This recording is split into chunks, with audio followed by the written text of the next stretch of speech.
বাংলাদেশ ক্রিকেটে আবারও তৈরি হয়েছে বড় ধরনের অস্থিরতা। একের পর এক বিতর্কিত ও বিস্ফোরক মন্তব্যে আলোচনার কেন্দ্রবিন্দুতে বিসিবির পরিচালক এম নাজমুল ইসলাম।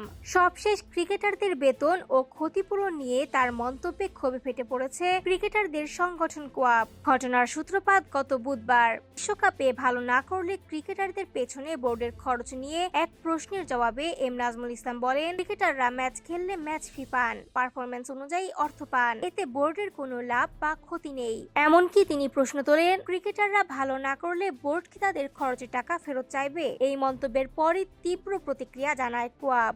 সংগঠনটির সভাপতি মোহাম্মদ মিঠুন এক জুম সংবাদ বৈঠকে স্পষ্ট ভাষায় বলেন, একজন দায়িত্বশীল বোর্ড পরিচালক কখনোই এভাবে ক্রিকেটারদের নিয়ে মন্তব্য করতে পারেন না।